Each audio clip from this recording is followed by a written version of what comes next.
संकेत ज्यादा है। अब आप कहेंगे लंदन में हिंसा हो रही है, पाठशाला में उसकी बात क्यों? इस बात को बहुत अच्छे से समझिए। किसी देश की संप्रभुता, कानून व्यवस्था को जब चुनौती मिलती है तो यह खतरनाक होता है। कई बार डेमोग्राफी बदलने से, कई बार घुसपैठ से, कई बार शरणार्थी समस्या से इस व्यवस्था को चुनौती मिलती है, लेकिन इन सभी पर काबू पाने के बावजूद एक रास्ता रह जाता है।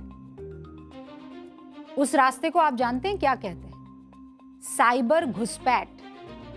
यह साइबर रेडिकलाइजेशन का रास्ता जो तैयार हो रहा है वो भारत के लिए भी बहुत खतरनाक है। भारत के युवाओं को ऑनलाइन निशाना बनाया जा रहा है। पाकिस्तान की इस साजिश का खुलासा महाराष्ट्र में हुआ है। एटीएस ने 150 जगह पर छापेमारी की है और हमारे सोर्सेज बता रहे हैं कि पाकिस्तान में बैठा गैंगस्टर शहजाद भट्टी, कौन? शहजाद भट्टी, इस पूरी साजिश का वो मास्टरमाइंड है। वो लगातार भारत में युवाओं के संपर्क में है, सोशल मीडिया के जरिए 100 से ज्यादा युवाओं का ब्रेन वॉश कर रहा है। इस जानकारी के बाद महाराष्ट्र एटीएस ने 150 से ज्यादा लोगों को रडार पर लिया है। Mobile phone, social media account, दूसरे इलेक्ट्रॉनिक डिवाइसेस सब कब्जे में ले लिए हैं और ये सारी टीमें डिजिटल सबूत जुटा रही है।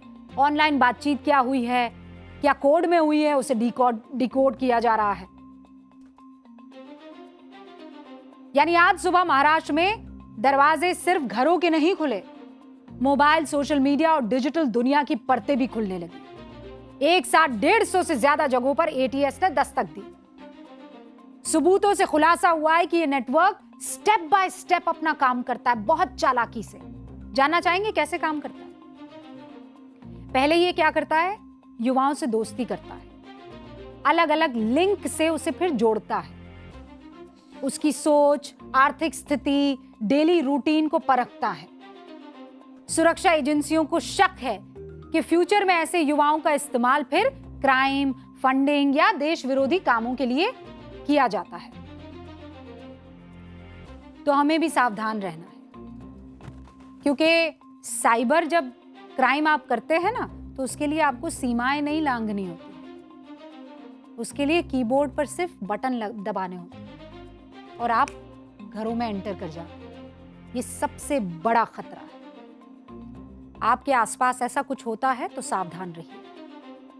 अब पाठशाला में अगला चैप्टर मॉरल साइंस की क्लास है और मैं भी बच्चों की मां हूं। ये तस्वीरें जब मैंने देखी तो मुझे समझ में नहीं आया कि क्या किया जाए। जब बार बार इन तस्वीरों को देखा तो मन में एक ही ख्याल आया कि काश मैं वहां होती। हमारी भी तो पाठशाला है ना, ये बच्ची भी पाठशाला में थी। बार बार दिल ये कहता रहा, तुम भी एक माँ हो, काश तुम वहां होती। तुम्हें भी मैडम कहते हैं, काश तुम वहां होती। एक बच्चे का जाना कितना पीड़ादायक है, ये कवि जसवीर त्यागी की कविता के जरिए आपको बताती हूं। बच्चे के जाने के बाद अब घर में एक बच्चे का खाना कम बनता है। अलगनी पर एक बच्चे के कपड़े कम सूखते हैं।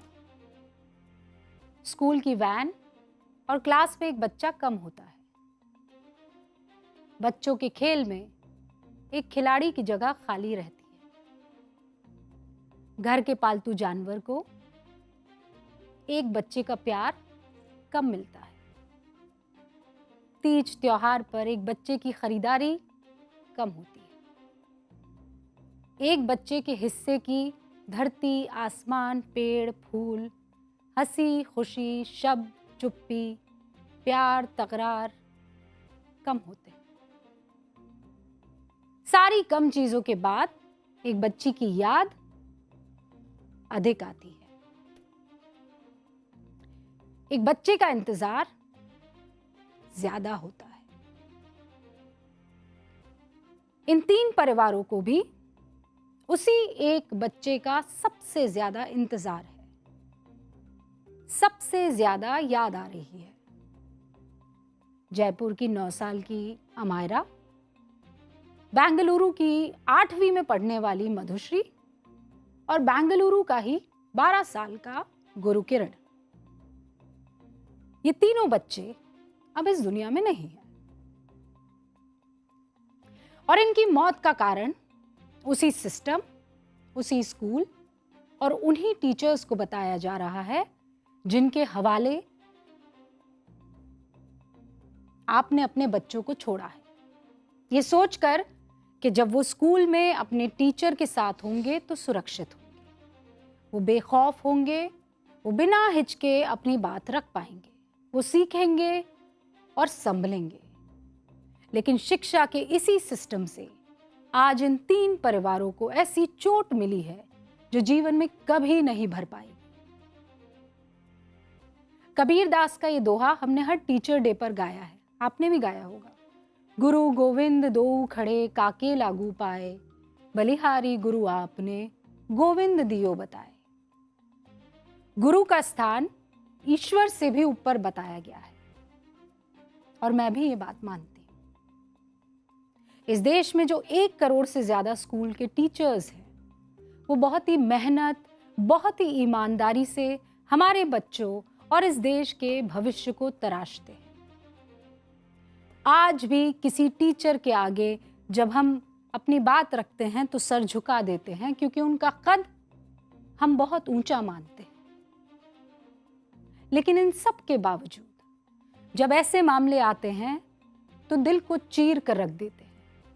जब एक बच्ची इसलिए अपनी जान देती है क्योंकि आरोप के मुताबिक 20 रुपए फाइन और होमवर्क ना करने के लिए टीचर परेशान करते हैं, स्कूल से निकालने की धमकी देते हैं, उस बच्ची के दिमाग में उस वक्त क्या चल रहा होगा, आपने सोचा है? मरने से पहले उसने ये लिख दिया कि मैं इस धरती पर रहने के लायक नहीं हूं। सीना छलनी हो जाता है जब बेंगलुरु के एक 6ठी में पढ़ने वाले बच्चे के बारे में यह खबर आती है कि उसके ही पीटी टीचर ने उसे इतना मारा कि वो बच्चा मर गया। परिवार का आरोप है कि बच्चे की हत्या हुई है। और फिर 9 साल की जयपुर की अमायरा, उफ, जो बुलिंग से इतनी परेशान हो गई, 8 महीने पहले स्कूल की 4थी मंजिल से कूदकर वो जान दे देती है और अब जाकर इस मामले में चार्जशीट दाखिल होती है। ये वीडियो, जैसा मैं आपको पहले बता रही थी, जितनी बार देखती हूं उतनी बार ये वीडियो मुझे परेशान करता है और हर मां को, हर टीचर को ये वीडियो परेशान करेगा। जितनी बार मैं इसके बारे में सोचती हूं मेरा दिल भारी हो जाता है। पिछले 2 दिनों से मैं इस घटना के बारे में और सीसीटीवी की इन तस्वीरों के बारे में सोच रही हूं और खुद से पूछ रही हूं कि 1 नवंबर 2025 को, उस रोज मैं उस बच्ची के साथ अगर होती तो शायद उसे कुछ समझा पाती।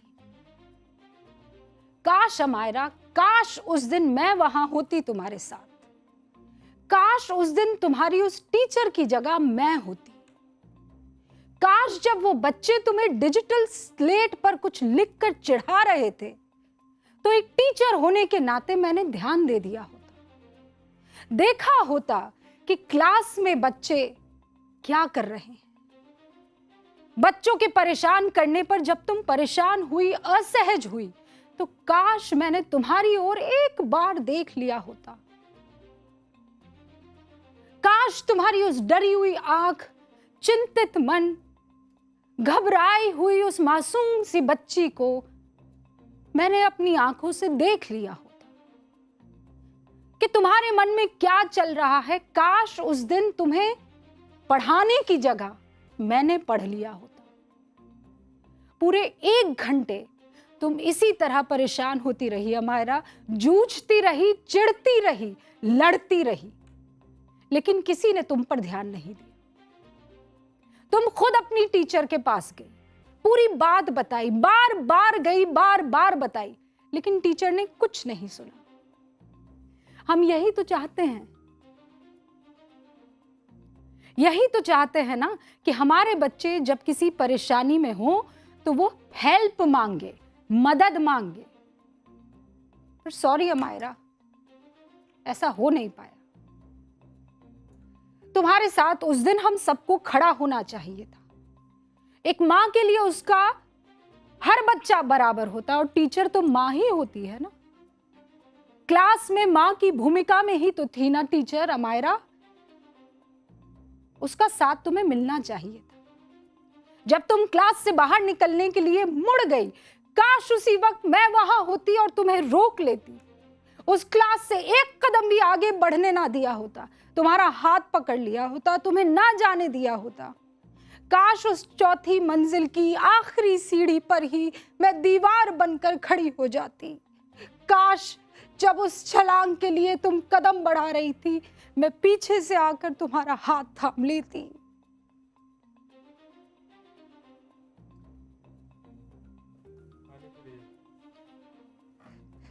लेकिन हकीकत यह है कि सिर्फ काश है। किसी की रूह को ये झकझोर कर रख देने वाली हकीकत है। वो बच्ची चौथी मंजिल से कूद गई। उसके दिमाग में क्या चल रहा होगा, ये सिर्फ वो जानती है। और ये सिर्फ एक बच्ची की मौत नहीं है, ये उस भरोसे की हत्या है जो एक बच्चा अपने स्कूल, अपने शिक्षक पर करता है, जो उस बच्ची के माँ बाप एक सिस्टम पर करते हैं, जो उनके बच्चों को सुरक्षा देने का वादा करता है। मैं आपको एक आंकड़ा देती, क्योंकि ये तो दिल की बात थी। अब जरा आंकड़ों की बात हो जाए। 2024 में 18 साल और उससे कम उम्र के सुसाइड केसेस में 1071 बच्चे ऐसे थे जिन्होंने परीक्षा में फेल होने के बाद अपनी जान दे दी। 20 बच्चे ऐसे थे जिन्होंने समाज में इज्जत या मान सम्मान के नाम पर अपनी जान दे दी। कोएलिशन फॉर गुड स्कूल्स की रिपोर्ट के मुताबिक क्लास 6ठी से 12वीं के हर 100 में से लगभग 34 बच्चों ने बताया है कि उन्हें स्कूल में बुली किया जाता है। आंकड़ा रटिए, 6ठी से 12वीं के हर 100 में से लगभग 34 बच्चों ने यह बताया है कि उन्हें स्कूल में बुली किया जाता है। यानी करीब 1/3। हर 100 में से 20 बच्चों ने ये